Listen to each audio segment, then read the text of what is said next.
So where are we putting them? Don't follow me. She needs one on here, definitely. Mm-hmm. And she also needs then one here. Mm-hmm. And maybe close that off. Yeah. I don't know what the guy was thinking when he did that. Yeah. I seriously don't know. Yeah. Yeah, then we can... And then let me look on the other side what you need there. This... That's the F. This one. Extension, yeah. Yeah, then that's then there. Yep. Okay. And I was wondering, no, that's a stopping valve thing. Yep. So hopefully it's not necessary here. Because that's a bit tricky. Not. Yeah. So you're doing the lead pipe here, all of that. Yeah. Yeah, so one there. Yep. If it did collect there, it would be collecting here. Yeah. Yep.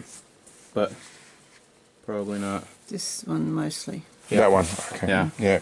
Okay. Then one there. One there. This is one way of finding the position for the JoyKeys using a marker pen.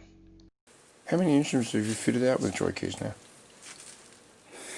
I didn't count. A lot. Roughly. A lot? Yeah. It hits bottom over here. The one... It won't do any good there. Put one on as low as possible because what I'm thinking is the water runs down. Mm. And if That's true, it'll run by. It'll run by, and if there's a way out, it'll go. Yep. And that still allows for the possibility to stop the horn and blow through it and get the water out there. Yep. Yep. For sure. Yeah. Okay. This solder joint is critical for all JoyKeys. You really need to make sure that the solders run all the way around and that there are no little pinprick holes left. We've had it happen a couple of times and it actually does lose air then, in contrast to when it's completely sealed and the air could only, if it was possible, get through the water wick.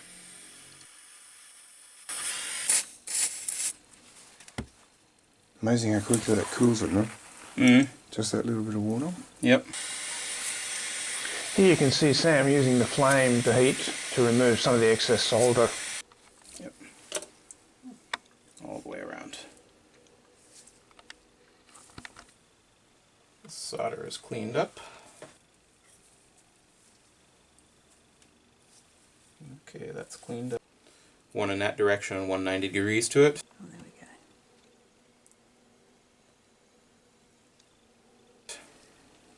And then you can see the center of the cross through the hole when you put it on for lining it up. Here Sam's removing a JoyKey that was installed centimetres away from where it needs to be.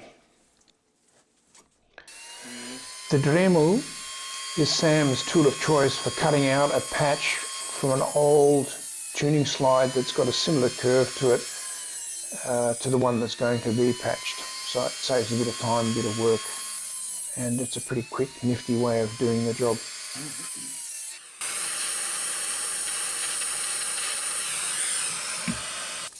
Some people like to clean up with a scraper. I prefer fine sandpaper.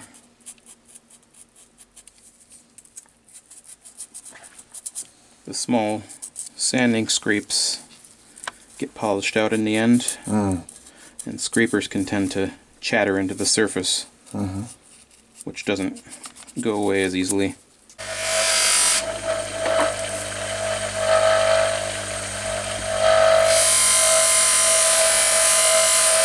Sam has a fine selection of Hetman oils to choose from.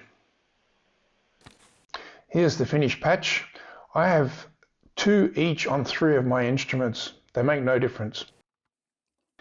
This is one way of touching a JoyKey base to find out where to position it exactly.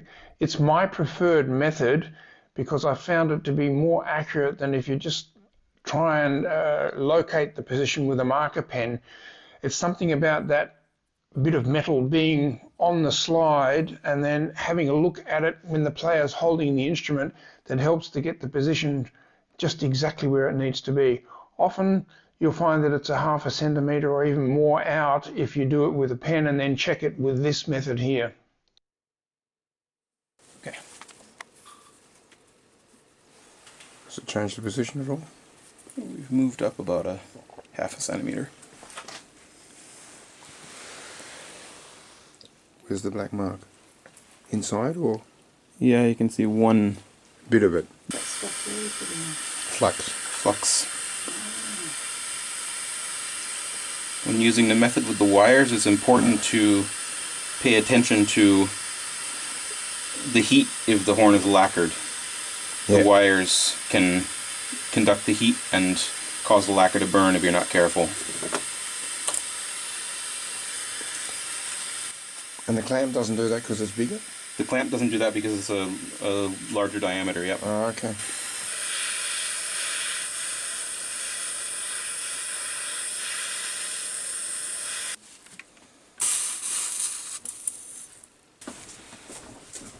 It's not as strong as for some reason. I actually have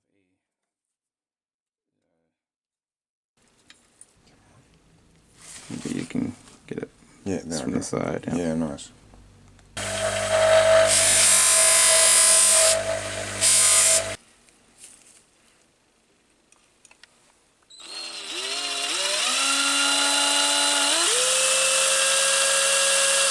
So how do you avoid taking out the collar that's down the bottom?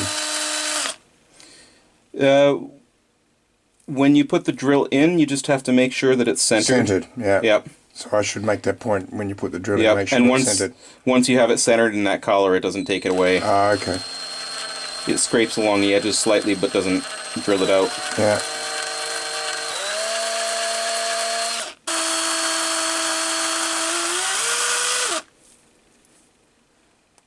Almost through. Now I'll blow that out with some air. Okay.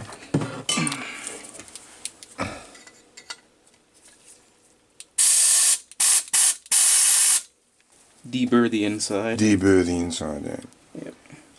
That's really important. Otherwise they don't work as well as they could. That's because the little lip that forms on the inside around the hole during drilling would otherwise hold back the water, blowing out the shavings with compressed air. Yeah. Cool. And now we'll put this back together. So we'll put the O-ring on. Now Sam's inserting the water wick, making sure the short end goes into the base, and then just a matter of screwing on the cap and it's all done. Bob's your uncle. Nice.